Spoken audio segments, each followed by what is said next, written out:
Alhamdulillah, Alhamdulillah Rabbil Alameen, wassalatu wassalamu ala Sayyidil Awwaleen wal Akhirin, Sayyidil Anbiya'i wal Mursaleen, Sayyidina wa Nabiyyina wa Mawlana Muhammad sallallahu alayhi wa sallam, wa ala alihi wa ashabihi ajma'een. Amma ba'd. فأعوذ بالله من الشيطان الرجيم. بسم الله الرحمن الرحيم. قد جاءكم من الله نور وكتاب مبين. وقال تعالى في مقام آخر قد جاءكم برهان من ربكم. وقال تعالى في مقام آخر قل بفضل الله وبرحمته فبذلك فليفرحوا هو خير مما يجمعون. آمنت بالله صدق الله العلي العظيم. إن الله وملائكته يصلون على النبي يا أيها الذين آمنوا صلوا عليه وسلموا تسليما. اللهم صل على سيدنا ومولانا محمد وعلى آل سيدنا ومولانا محمد وبارك وسلم عليه. الصلاة والسلام عليك يا سيدي يا رسول الله وعلى آلك وأصحابك يا سيدي يا حبيب الله. Everybody read with me. الصلاة والسلام عليك يا سيدي يا رسول الله وعلى آلك وأصحابك يا سيدي يا حبيب الله. الصلاة والسلام عليك يا سيدي يا رسول الله وعلى آلك وأصحابك يا سيدي يا رحمة للعالمين.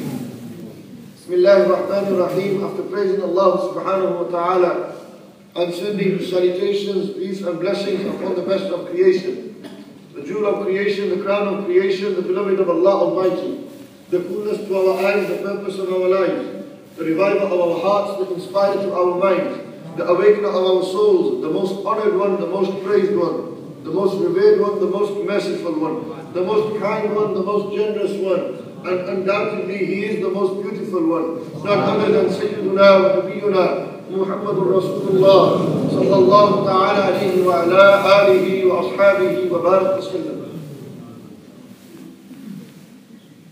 The Prophet sallallahu alayhi wa sallam's blessed arrival into this world, I believe, is the greatest day this world has ever seen. If when Sayyidina Isa alayhi salam was sent into this world in acknowledgement of their own birth, they have said, and it's written in Surah Maryam, Salamu alayya yawma wulidtu, peace be upon me the day I was born, wa yawma amutu, and the day that I will leave this world, wa yawma ubathu hayya, and the day that I will be resurrected. Isa alayhi salam acknowledged the significance of their own birth. Then tell me, how can somebody even possibly fathom or think that the Prophet ﷺ did not acknowledge the significance of their own birth? If Isa alayhi salam acknowledged the significance of their birth by saying, peace be upon me the day I was born, then do you think the Prophet ﷺ, who is the Imam of Sayyidina Isa alayhi salam, Isa alayhi salam performed salah behind the Prophet ﷺ in Masjid al-Aqsa. Isa alayhi salam were behind Nabi alayhi salam were in front.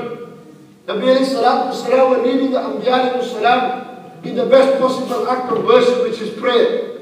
The Prophet ﷺ was the Imam, and the Anbiya or Rusul were the Muqtadiyun. They were the followers. Allahu Akbar. Isa alayhi salam said, peace be upon me the day I was born, in acknowledgement to the significance of their birth. We believe, without a shadow of a doubt, the Prophet ﷺ acknowledged the significance of their birth. When they were asked, why do you fast on Monday?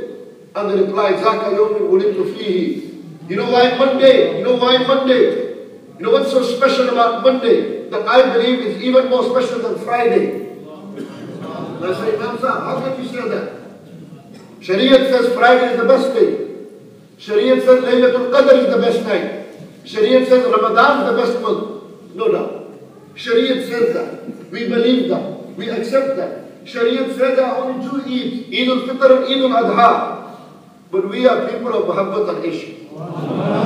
We are the followers of Imam Asim Imam Muhammad al-Ishq. We are the followers of that tradition that by default are in immense love of the Prophet ﷺ. By default. It's in our DNA. You can try what you like to take it out of our system. You can't. You can talk the style and lingo that you want on YouTube. You can do what you want. No matter how much you try, thousands can listen to you. But the love that Allah has put in our hearts, the Prophet ﷺ, no jahil out there can take that out of our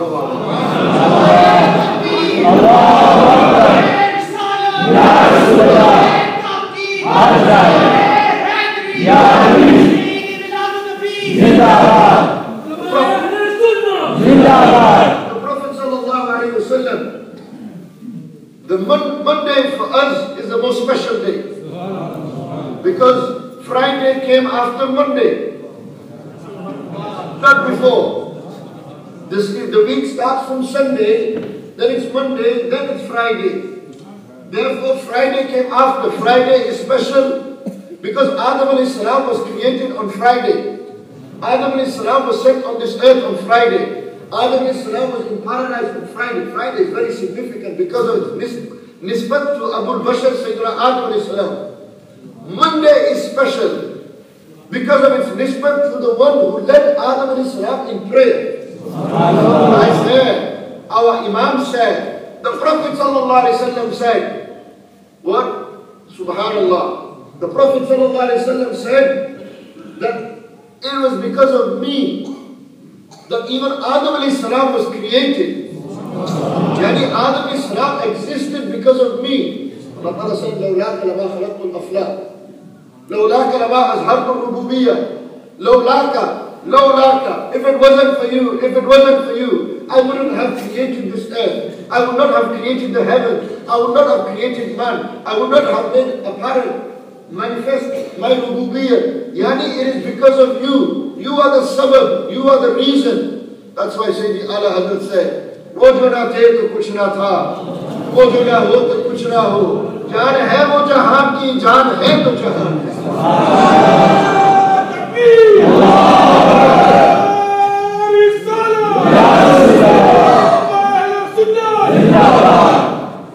Because of the Prophet ﷺ, we are here today.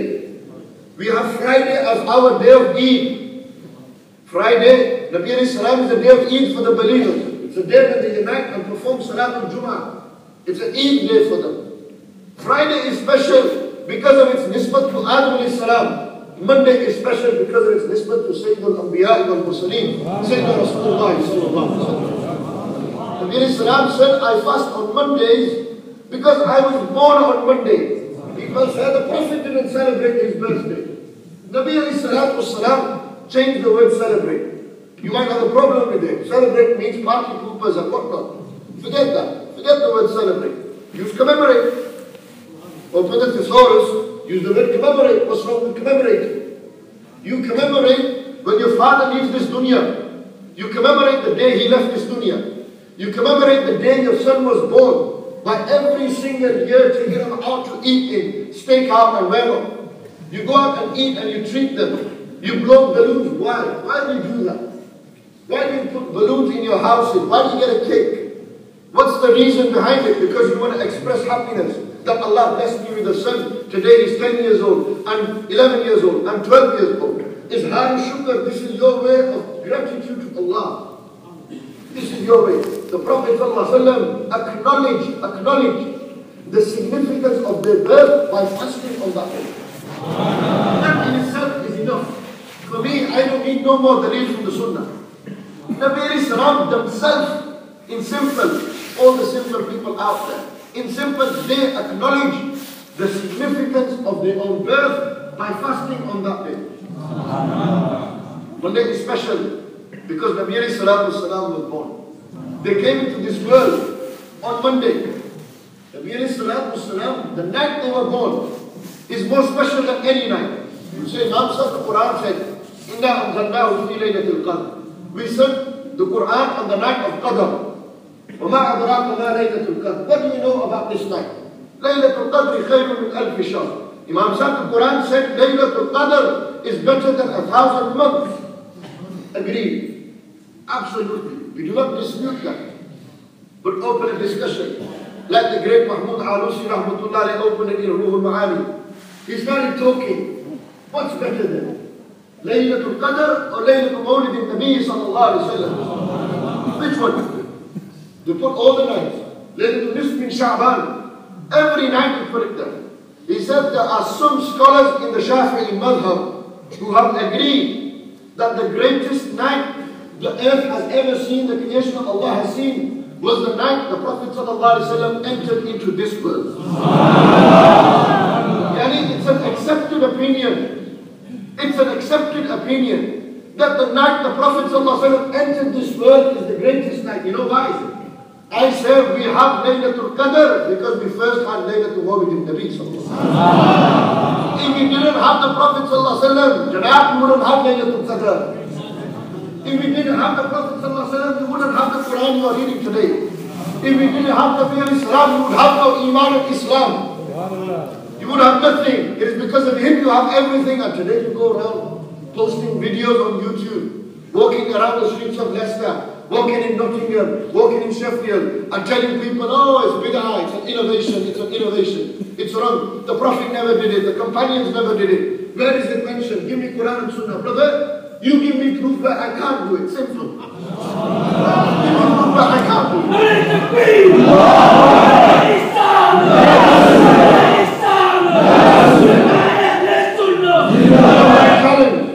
My challenge. Many ulama have challenged before. I am an adna qatra, not even a drop, a very weak droplet in the ocean of the ulama. Nothing. I don't even consider myself a drop. I think I'm still in the clouds. But my challenge, this adna, Naqis Ghulam, Khadim of the Ahl Sunnah is challenging that bring me one proof from the Quran and Sunnah that the Prophet ﷺ said clearly, Allah Almighty has said in the Quran clearly, that do not celebrate the Prophet ﷺ's birthday, the day they were born. And you know what? I guarantee you, take my turban off everything, we will not celebrate from now. I can assure you that there is not a single verse of the Quran, a single hadith of the Prophet ﷺ where they say to the Sahaba, to the Ummah, do not celebrate my birthday after I've left this world. Not a single. They've got a problem with me and Ahl Sunnah. Remembering the day the Prophet ﷺ was born, you got a problem, let's take it to court. Let's just take it to court. Let a neutral settle the score. No problem. Neutral people, neutral judges, neutral jury. Right, what's the problem? I'll put a scenario in front of you. These individuals, me and you, I'm speaking on their behalf. These individuals celebrate the Prophet's birthday. Where's the proof? You know what the judge is going to say? No, you give me proof why they can't celebrate. You prove they're wrong. Don't prove that you're right. You prove they're wrong. You made the claim. Al-bayyinatu ala al-mudda'i. It's Qanun of Usul al-Fiqh. Al-bayyinatu ala al-mudda'i. Bayyina, the proof. Proof is on who? The one who is the plaintiff. The one who's making the claim. He has to give the proof. Not the one who the claim has been made upon. They're saying, we're wrong, you prove that they're wrong. When you prove it, then we'll stop. I'm telling you, this court case will go until Qiyamah, and Nabi alayhi salam will settle this when he will tell them. Nabi sallallahu alayhi wa sallam. We leave it to the Prophet sallallahu alayhi wa sallam. Simple. They ask me, Ya Rasulullah sallallahu alayhi wa sallam, they ask us, why did you do this? We say, Ya Rasulullah, we love you. We respect you. Allah said in the Quran, وَتُعَزِّرُوهُ وَتُوَكِّرُوهُ. Honor him, respect him. Ya Rasulullah, we know, we respect everything about you. Ya Rasulullah, we respect you so much that when we hear your blessed name, we kiss our thumbs in respect and rub it on our eyes. When we stand before you, we dare not look at you. We lower our eyes in respect for you. Ya Rasulullah, we have so much respect for you that when the month of Rabiul Awwal came, we gathered people together to remind them that Allah sent you as a mercy to all of us. That's what we were doing. This is what we are doing, Ya Rasulullah. Do you think the Prophet ﷺ will turn away his lovers? Will Nabi alayhi salam turn away those who love him? Can you imagine that? Can you think?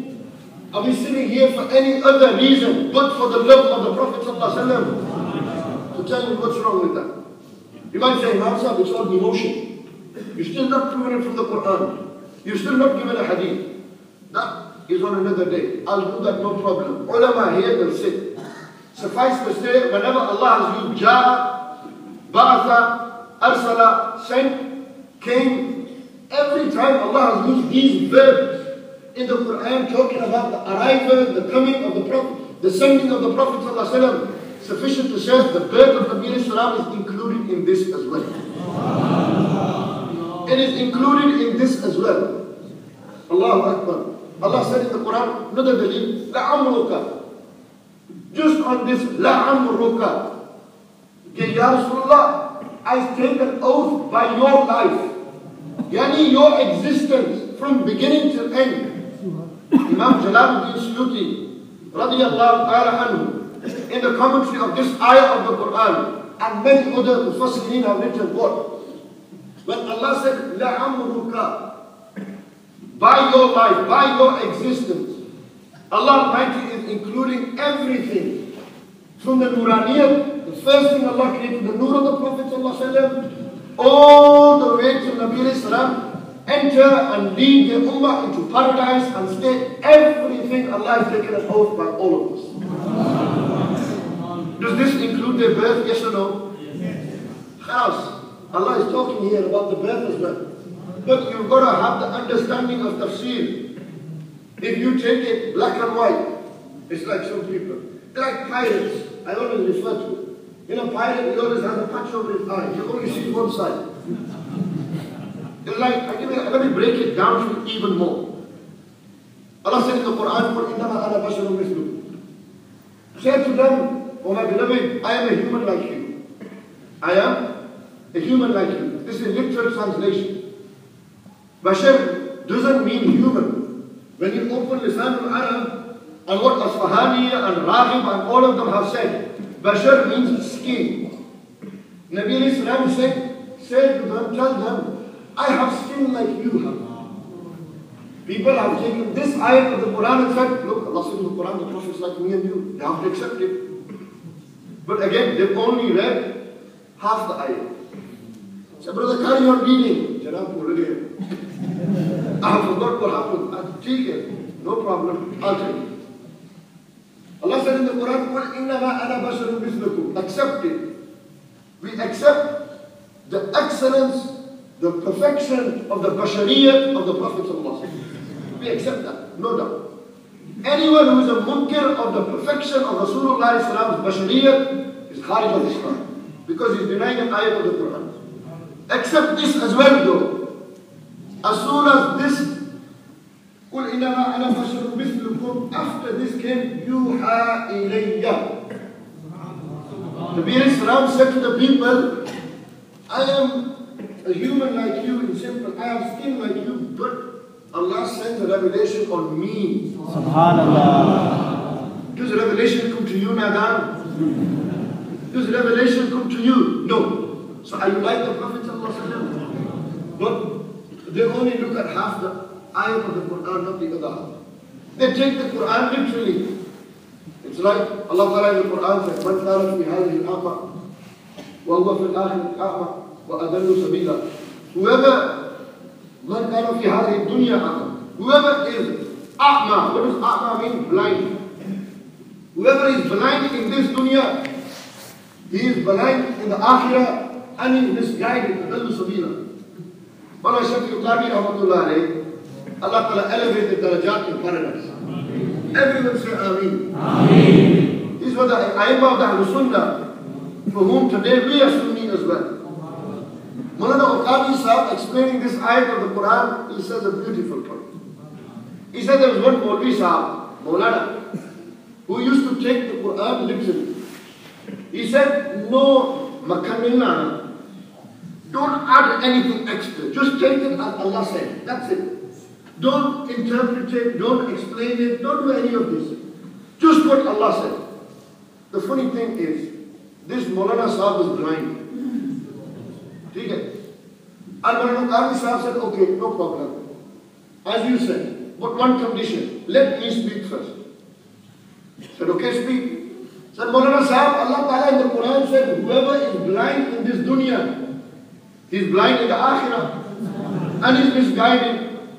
Maulana Sahib, you're blind here, and you're blind there, and Any of this guy, he goes, nahi, aisi baat nahi. It is not like this. This is how he goes, why are you explaining now? One hand he said, don't explain, don't add anything, don't interpret it, don't commentate. But when it comes to your own need, because you're blind, when it comes to your own need, then I've got to explain, interpret, because I don't want to be misguided in the next way. So why pick and choose? Individuals are out there saying, the Prophet ﷺ never did it. Why you explain the Quran? The Quran doesn't talk about, when you go into the meanings of Ja'a and Ba'atha and Arsala, all of the Milad of Rasulullah ﷺ comes into this as well. When you explain La'amruka, it includes Milad al-Mustafa ﷺ. وَإِذَا أَخَذَ اللَّهُ مِيثَاقَ النَّبِيِّينَ لَمَا آتَيْتُكُم مِّن كِتَابٍ وَحِكْمَةٍ. It includes the Milad of Rasulullah ﷺ. Nabi alayhi salatu wasalam acknowledged the significance of their own birth by fasting. But they didn't say, don't do anything else. The only way to do it is fast. Allah in the Quran said, قُلْ بِفَضْلِ اللَّهِ وَبِرَحْمَتِهِ. Say to them, O my beloved, فَلْيَفْرَهُ, that they should be very happy. They should express happiness for the coming of Allah's mercy and His bounty. The next question should be what? Imam Sahib, what's Allah's mercy and what is Allah's bounty? No problem. Where do we go? We ask the ulama, we ask the scholars, go to the Sahaba. They say bounty is the Quran, mercy is the Prophet ﷺ. Others have said mercy is the Quran, fadl, bounty of Allah is the Prophet. وَكَانَ فَضْلُ اللَّهِ عَلَيْكَ عَزِيمًا. When we put this into context, don't take things out of context. You listen to that entire speech, it's out of context. When you don't have ilm, this is what happens. You start taking things out of context. When you lack knowledge, it is due to a lack of knowledge that many young people are being misguided now. Lack of knowledge not on your part. Look, I feel sorry for young people because they don't go out to study the deen. But those who are sitting on YouTube misguiding the young people because of their lack of knowledge. They've never studied the deen. They've not sat with ulama. When it comes to Sayyidina Abdullah, the son of Abbas, he said, radiyallahu ta'ala anhu. When he should have said, radiyallahu ta'ala anhuma. The father was a Muslim as well. Radiyallahu ta'ala anhu. The Prophet sallallahu alayhi wa sallam's uncle. This is just one little example I noticed. Lihaza, be very cautious. Be very cautious. The Prophet sallallahu alayhi wa sallam acknowledged the significance of their birth. That is enough for me and you. That is enough. And if they ever argue with you, simple, brother, you give me proof, I can't do it. All this time you wanted proof. Where did the Prophet say, do it, do it, do it? You give me proof where I can't do it. If you give me one proof where I can't do it, I'll stop. I'll stop. But you go for our ulama, they'll give you hundreds of proofs which prove the milad of the Prophet sallallahu alaihi wasallam. Haza, the conclusion, my message, even though if I had more time, I would have elaborated even more for yourself. My message, and finally, is this. Don't look at people who have big followings. Don't look at people who have good-looking features. Don't look at people who can speak and talk well, and because they've got thousands of hits on YouTube, and they've got thousands of followers on Facebook and Twitter. This is not the dalil. This is not the proof that that person is right, he's on the truth. It is not the proof. And I'll refute this by saying, on Maidan Karbala, Hazrat Imam Ali Maqam, Imam Shabir, Imam Hussain ibn Ali, radiyallahu ta'ala anhuma, arrived in Karbala with how many? 73 of their family members and friends. Yazidi Lashkar, Yazid's army had 22,000. Are you going to say because Yazid had more people, he was right? You won't, would you? Why? Because Haqq is with Ahl Bayt al-Haq. Haqq is with Imam Hussain radiallahu anhu. Doesn't matter if there were 1 million. 1 billion. And Hazrat Imam Ali Maqam were on their own. Imam Ali Maqam was on Haqq. They were right. There's nobody who can say otherwise. Nobody can have the jurrat. Anybody who's had the jurrat, they've been destroyed. They've been destroyed. Why? He's fighting and objecting to the Nawasa of Rasulullah sallallahu alaihi wasallam, the grandson of the Prophet sallallahu alaihi wasallam. My point is, Because Yazid had 22,000, Imam Hussain had 73. Does that make him right? No. Don't look at numbers. Just because millions go to Makkah Sharif and it's under the hukumat of the Saudi government doesn't mean that they must be right because millions are there. That's not dalil just because you control. If that's the case, what about Jerusalem? Baitul Maqdis? Who is that under? The Jews. Are you going to say the Jews are right now? Are you going to say the Jewish community is right now because they control? These aren't proofs, reasoning for proving somebody is right or wrong. This is not. How do we know somebody is right or wrong? We follow the Quran and Sunnah. You might ask Imam Sahib. Every tabqa quotes Quran and Sunnah. Every Jamaat quotes Quran and Sunnah. So what's wrong then? They do Quran and Sunnah, they must be right, we must be no. Add more to this. Those who understand the Quran and Sunnah according to the rightful tradition, orthodox tradition, which is deemed as ma ana alayhi wa ashabi, which is known as the Sunnah wal Jama'ah, the way of the Sahaba, the way of the Awliya, the way of the Aimma Arba, and the other Aimma Mujtahideen, the way of the great Mujaddidun. Our tradition has a history of 15 centuries. It doesn't go back 5 years, 10 years. It doesn't go back 500 years. I can bring and change sanad from me to the Prophet ﷺ. I can bring change of every Imam of the Sunnah that is serving, where they've got change from them to the teacher, all the way back to the Sahabi, to the Prophet ﷺ. This is the dalil of our haqqaniyyah. There is tasalsul in our asanid. There is tasalsul. There is continuity in our change back to the Prophet ﷺ. Anyone else? There's 100 years missing, 200 years missing. They started only 500 years ago themselves. Their ideology. Our ideology, our theology, our way, our tariqah, our maslak, our understanding. It is not something that came about 100 years ago by Allah. No. It came 1,400 years ago. In the time, over 1,400 years ago. Allah Hazrat Imam Asim Hussain only came to revive. When people got confused, when people were lost, in that time, what did Allah do? He said, I'll take you back to the train that will take you to the Prophet. I'm just going to take you, guiding you, and people are lost now. There's too much confusion out there. I'm telling you, we are living in more confusing times than ever before. Everyone has an opinion on Facebook. Everyone has an. Why are you talking about the religion? I'll give you an example. Sorry for taking too much time, Allah. Just to explain to these people. Everyone okay with this? Because this is what Milad al-Mustafa sallallahu alaihi wasallam is. That we give ta'limat of Rasulullah sallallahu. Everyone, majority of the people that I've seen or come across on Facebook are opinionated. They express their right down. I don't agree with it, I agree with it. But yeah, who are you to agree and not agree? Who are you? Are you an authority? I go into court. I say to the judge, you're wrong. That's my opinion. But does that hold any value in front of the judge? That man has been a judge for the last 40 years. He's been studying 60 years of law. He's an expert. Why are you disputing with an expert? Somebody who's gone through a tradition, who's gone through some sort of training. Would you go into a garage and say to the mechanic, you didn't do the MOT right? Do you know how MOTs are done?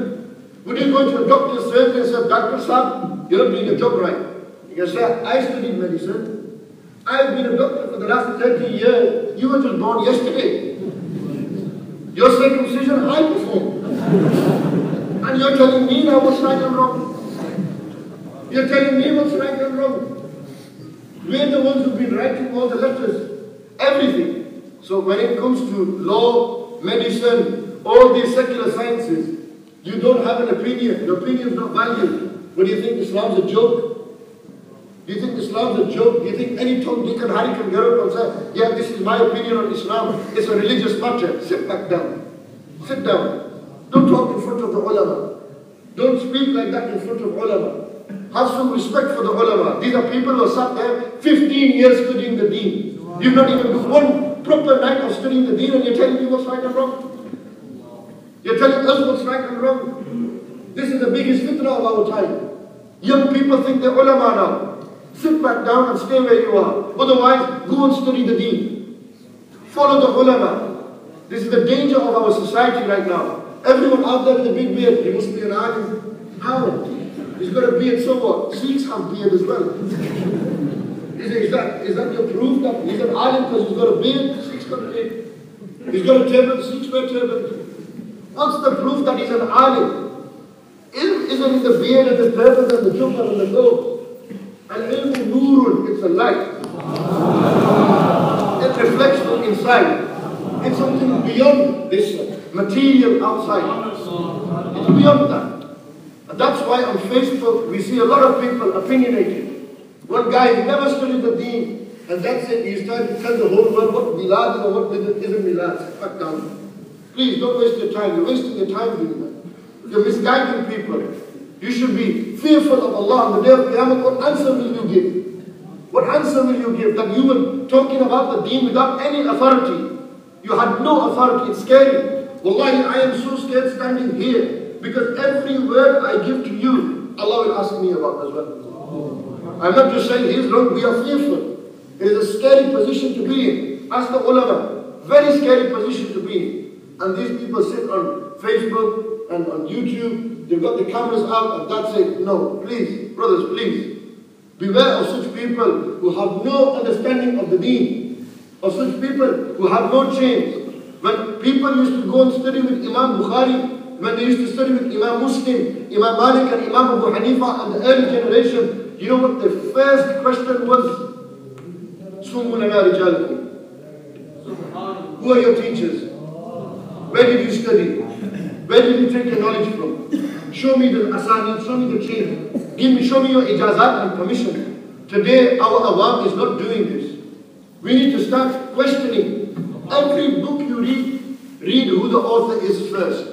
Where did this author study? What does he know? Is he qualified? Is he not qualified? Did he go and do 1 year course, I don't know, in some university, and now he's the biggest allama and mufti walking? No. Read, research upon who you're taking your knowledge from. It's not a joke, it's serious. It's an iman issue. Your iman could be in doubt because of one fatwa of this person. Your iman could be in doubt. This individual who's talking against the milad of the Prophet, he's putting doubt into the hearts of young people.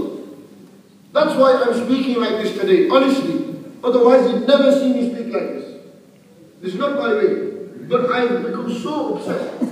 Honestly, so many young people have inboxed me saying, Imam Sahib, what's happening here? And you know what I think? We need to sort the Ahlul Sunnah out first. We're so divided. We've got problems with each other, never mind outside. And if we was to go out outside, the first thing is, go sort your own house out. Go sort your own problems out. We as the Ahlul Sunnah, whichever Sunni tradition you're from, we need to unite. We need to become one again. We need to be under one uniform again. That's what we need. That uniform is Sunniyat. That is Maslak Ahl Sunnah wal Jama'ah. And within that, you have Maslak Ala Hazrat. You have the Maslak of Imam Suyuti. You have these different beautiful streams and rivers and chains that bring under one umbrella, which is the Sunnah, Ahl Sunnah wal Jama'ah. Go back to that. Go back to that. This is my little message. Please beware of such people. Beware of such things that are going out there. It is dangerous times. Find righteous ulama. Put your hand in their hand. True, qabil, ulama, awliya, sufiya. Sit with them, study the deen, and protect your iman and your children's iman and the iman of the future generations as well. Allah Ta'ala bless every single one of us here. Allah reward you abundantly in this dunya and the akhirah. Allah Ta'ala forgive me if I said anything wrong, any slip of the tongue, it's my mistakes. But any good that has come, it has come from Allah.